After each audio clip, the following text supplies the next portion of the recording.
umuntu atana kimwe bava iyo abashaka basi bavuga bati turakeneye igihugu ku nguvu bari kuvuga bati tugende dutere igisoda n'igipolisi hanyuma tubaneshe duce dufata igihugu mugabo murabona ntavyo bagiye baja kwica murazi ko bishe mu ruhagarika baragandagura abantu barasuye baragaruka bagandagura abantu muri Gatumba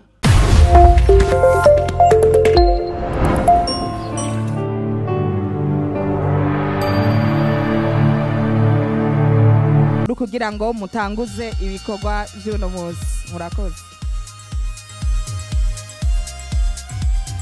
Urunani rw'amaradiyo mu Burundi.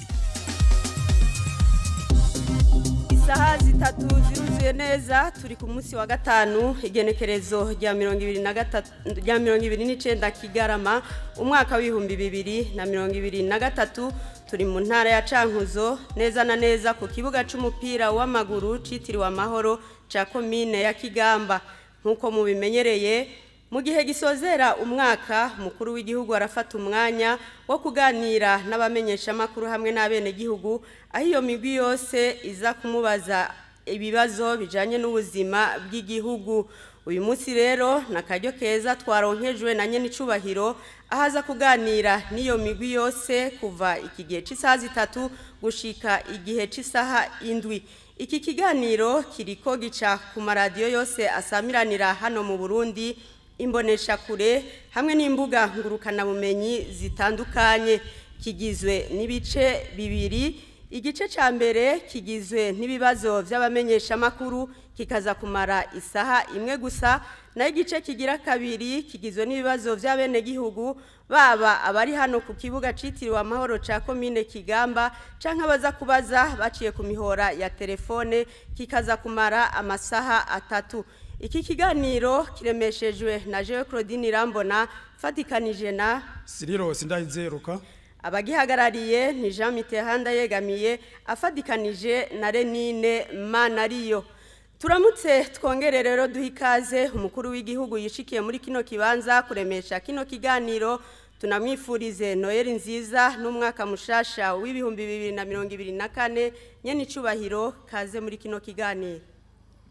Murakoze cyane ubwa mbere reka banze nkengurukira Imana mushobora byose yadushikanye kuri uno munsi turi bazima tunayisaba kuturongora mu bikorwa byatuzindukanye byo kuyaga n'abene gihugu n'amenyesha makuru muri kino kiganiro mwatunganije mudukundira imbere ya byose dutangure ikiyago cacu dutangure duhe indamutso abarundi bose aho bari hose abariko barakurikirana iki kiganiro ku nsamirizi zisamiranira mu gihugu cacu ndetse n'ababikurikiranira hafi bari mu mahanga bakoresheje bwa buhinga ngurukana bumenyi tubipfurize ibihe vyiza vya Noel twaraye duhimbaje ndetse n'umwaka mwiza buca dutangura aho bukera umwaka wa 2024 muze rero mugire amagara meza amahoro iterambere no kuroranirwa muri vyose. Iki kiganiro kibaye mu gihe igihugu cacu caragitewe n'intagondwa zo mu mugwi w'iterabwoba Rede Tabara zaragandaguye ibibondo n'abavyeyi muri zone Gatumba tukaba dusubiye gutera ivyatsi ubwo bukozi bw'ikibi butagira izina bukorerwa bene gihugu bitekaniye barajwe ishinga n'ibikorwa vy'iterambere. Turongeye kandi guhoza imiryango yabuze duha n'imisuhuko abakomeretse bakiri mu bitaro. Ariho turashimiye bose abo bose bitanga ijoro n'umurango mu gutesha no gutuza izo nkozi z'ikibi kugira ngo amahoro n'umutekano bisasagare mu gihugu cacu maze abene gihugu bakamishe ayo mahoro ibikorwa vy'iterambere ataco binona. Nivyo amahoro n'umutekano ni karahara mu rugamba ntibacure nico gituma zina murundi wese aba mu Burundi yoteramera amahoro n'umutekano mu kumenyesha abajejwe umutekano ico cyose giteye amakenga gishobora kubihungabanya.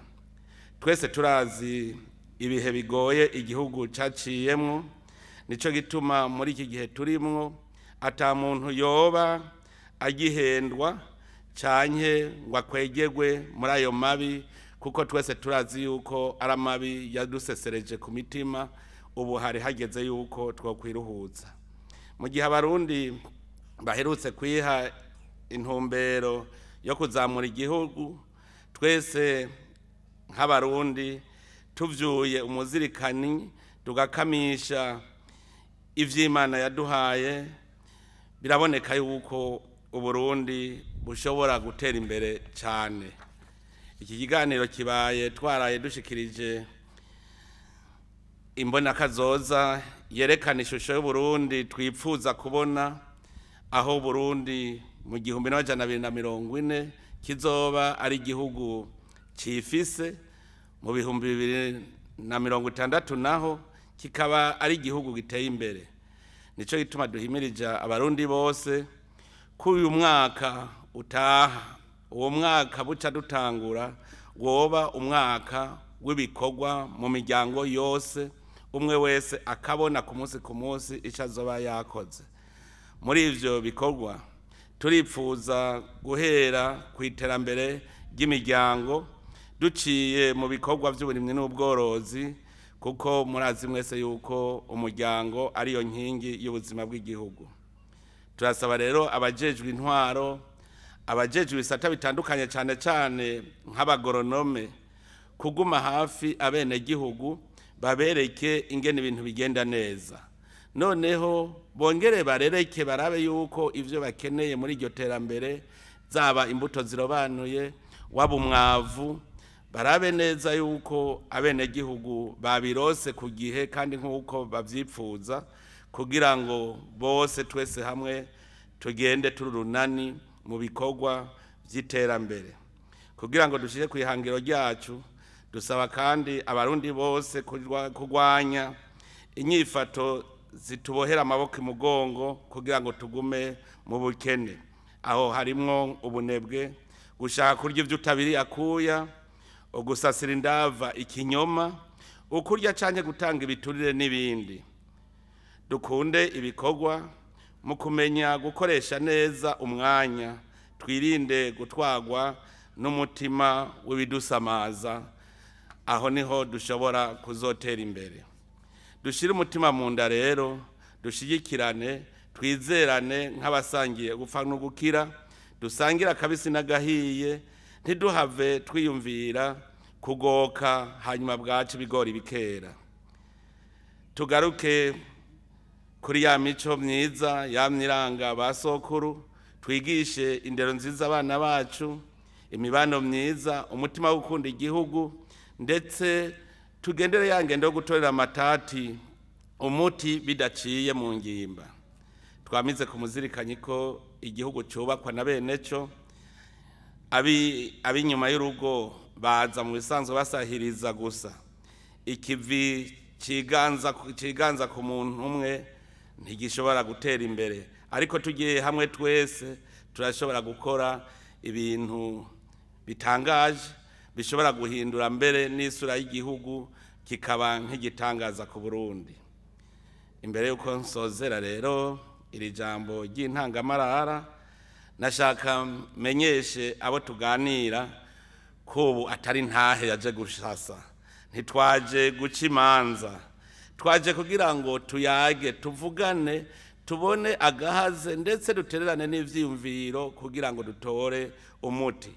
Umuntu rero afise ibibazo vyiwe ka muntu, hariho abahanuzi banje mu bisata bitandukanye, niyaba ari ufise ikibazo kijanye no mwiterambere ryiwe, boba abona yuko hariho ikiriko kiramwononera, araheza abashikire. Niyaba ari bijanye n'ubutungane, arabashikira, baravyandika, hanyuma azobona bamuzanira inyishu. Ngaha twaje mu kiyago, ntitwaje mu ntahe, kuko murabizi mu ntahe abantu bariko baraburana, urabumviriza ukabaza ibibazo, hanyuma ugacuja mu mwiherero.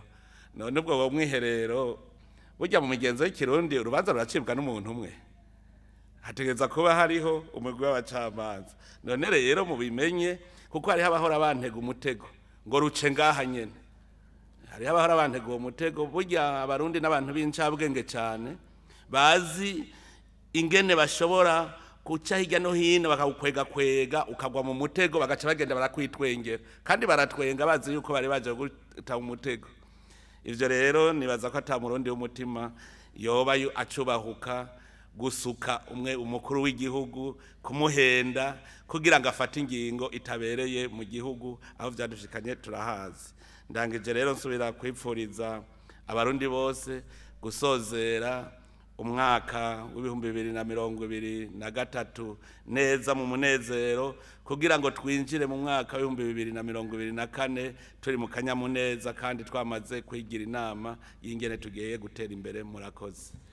Murakoze nyene icubahiro, duhikaze kandi abanyacubahiro bari hano muri kino kibanza, umwe wese mu cubahiro Imana yamuhaye, abamenyesha makuru, abashikiranganje, bagenzi bacu, abahinga bari hano bariko bakora ibikomeye kugira ngo kino kiganiro kigende neza kandi gishike kure. Twibutse rero abaza kubaza ibibazo muri kino kiganiro ko boshikiriza ibibazo biraba ubuzima rusangi bw'abene gihugu eka babibaze no mu rupfasoni. Tutarandiriye rero reka twakire umugwi wa mbere w'ibibazo by'abamenyesha makuru. Umumenyesha makuru wese akaba yemerewe kubaza ibibazo bibiri. Konfise micro reka nihereko ikibazo canje ca mbere tugaruke ku gitero cabereye mu Gatumba cemanzwe n'umugwi Rede Tabara. Umuhari Rede Tabara waremanze ko ari wakoze ico gitero. Yene icubahiro mbega uwo muhari woba hari curashikiriza leta y'u Burundi Wipfuza kugira ntubandanye usesa amaraso y'abene gihugu binzira karengane.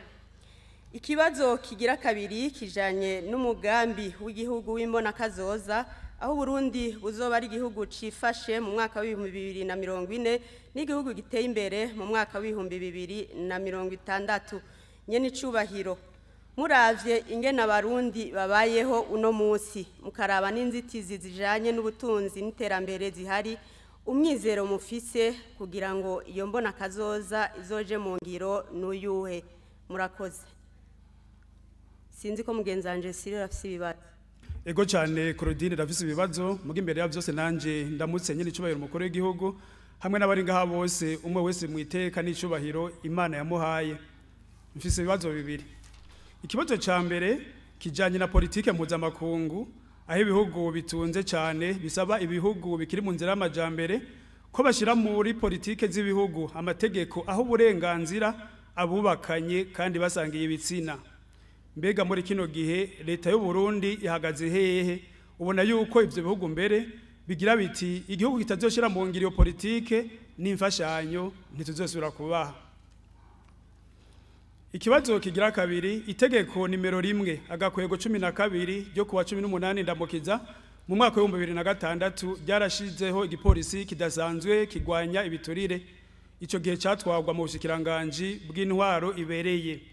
Ahubwo bushikiranganje butakihari abahoze bakora muri ico gisata bavuga yuko ubu ngo bataza aho begukira ndetse kandi yuko bo bamaze amezi ashika kuri 6 bakora yamara bataronka agashahara kabo. Nkase barundi abo barundi mwobahumuriza. Murakoze. Urakoze Cyril, muri kano kanya twakira umugwi wa mbere w'abamenyesha makuru. Ndabona Odiro, Lenine, Aisha, Evariste, Willy, Jeanne, Godance, Elise, Kabaza, Meraz, Thomas, Gilbert hamwe na Gabriel. Tunyarutse ni bibazo bibiri nta urenza. Muhawe iminota 2 nta wirenza. Murakoze cyane ku makanya. Nitwa Odiro Nkejimana nkorera radio Indundi Kiritiro. Nyene cyubahiro umukuru w'igihugu cy'u Burundi cararungitse abasirikare mu buseruko bwa Republika Iharanira Intwaro Rusangi ya Kongo mu mugambi wo guhagararira amahoro n'umutekano w'ibihugu bigize umuryango w'akarere ka Afrika y'ubuseruko.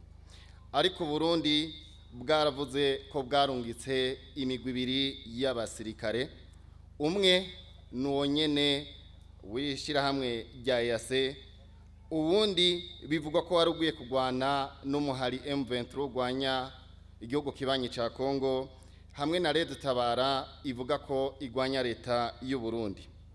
Ikibazo koko ivyo nivyo mbehoho nta basirikare b'u Burundi baba baragiriye ikibazo aho muri Republika y'Intwaro rusangi ya Kongo. Hari n'amareresi yabonetse havuga ko ari abasirikare b'abarundi bari mu mwambaro w'igisirikare cy'igihugu kibanyi ca Kongo. Byo mu bivuga kwiki. Haravugwa kandi ko hari abasirikare b'u Burundi banse kuja kugwana muri izo ngwano ndetse baciye banatahukanwa mu gihugu. Ikibazo abo basirikare ubu bari hehe? Ikibazo kigira kabiri, umugambwe CNL haraheze igihe havugwamwe ibibazo na bamwe mu bawuserukira bakidogera ubushikiranganje mu byo bujejwe harimo intwaro hagati mu gihugu. Nyene cyubahiro mukuru w'igihugu, ivyo ntivyo babiri mu bisubiza inyuma inzira ya demokrasi nari igihugu kiri mu nzira yo gutegura amatora yo mu mwaka wa 2025. Ko mugambwe umaze igihe werekana imyidogo, nyene cyubahiro nimba hatoba harenzwe amategeko, ico kibazo ntimwogifata mu ntoke kugira imyiteguro y'amatora ibandanye, iyo myidogo yaheze ndetse habonetse n'inyishu nziza. Murakoze cyane. Urakoze. Ukurikira. Nitwa Lenine Manariyo, nkorera radio televiziyo Rema. Nyene cyubahiro mu minsi heze mwaravuze yuko ikibazo c'igitoro mugiye kucifatira mu minwe, ariko cakomeje kubura mu bushikiranganje bw'ikigega ca leta no mu bw'ubudandaje baremeza yuko habuze amadovize. Hoba hariko harakogwa iki kugira ngo ico kibazo gitorerwe umuti burundu, na cyane cyane ko ibisata bitari bike bihungabana iyo kibuze. Ikibazo kigira kabiri, ingomero z'umuyaga nkuba zirubakwa n'amakuru agatangwa ko vuba vuba ikibazo kigiye kurangira c'umuyaga nkuba, ariko rero n'ubu kiracibonekeza ko atamuyaga nkuba harukwiye. Hoba habuze iki? Hariko hakogwa iki? Nico kimwe n'amasoko y'amazi ariho, ariko rero ibice byinshi by'igihugu biri mu bukene bw'amazi meza. Hari n'ahamara amezi ndetse n'umwaka ukarenga amazi atabonetse. Mbega yoyo byankiye hehe? Murakoze. Ukurikira. Nitwa Irakoze Aisha, nkorera iradiyo nkuru y'igihugu. Nyene cyubahiro mukuru w'igihugu cacu, mu kwezi kw'icenda mwarateye ku mukono kwitegeko ribohora uturusho twari twaraboshwe mu mwaka wa 2015 tw'abakozi ba leta bakorera amashirahamwe ya leta afise amategeko yiharije, ari byo bita statut spéciaux. Eka ndetse n'umushikiranganje w'ikigega ca leta yarabijeje inshuro nyinshi ko bazoyaronka, ndetse n'imbere y'inama nshinga amateka aremera ko bagiye kuyatanga. Muri yindwi abakenguza amateka uhereye ku mukuru w'inama nkenguza amateka baragaragaje amakenga kukuntu musohora ingingo nziza abajeje kuzishira mu ngiro bakica amatwi. Umushikiranganje w'ikigega ca leta ari imbere y'abakenguza amateka yamenyesheje ko mu nama shikiranganje zo kurikira vuba hazokwigwa ivyoja mu itegeko ry'umukuru w'igihugu bijanye n'ingene ubwo burusho bwo harugwa. Nyene icubahiro, muri iryo tegeko rishasha umwizero abo bakozi bogira n'uwuhe mu gihe n'irya mbere mwashize ku mukono ritigeze ryubahirizwa? Hari gishasha abo bakozi bo kwitega kugira ngo bazotunganirizwe vuba? Murakoze. Nitwa Minani Tarsise, natumwe n'ikinyamakuru cyitwa Kabaza Web TV.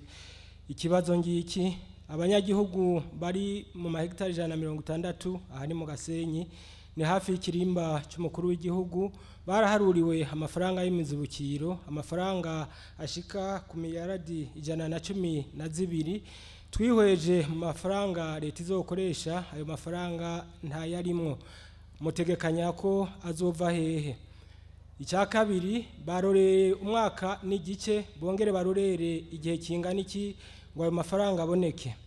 Hagati aho baruguruje amakonte, icyo gihe babemerera ko bazobaha amafaranga. Ubu amabanki yaratanguye guharura amafaranga, none ayo ninda azoca yariha.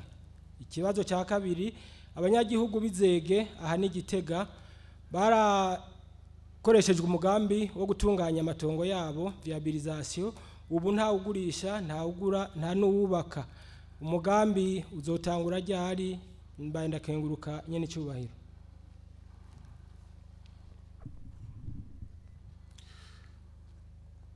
Nitwa Varisito Nziko Banyanka, mumenyesha makuru wa radio television Isanganiro.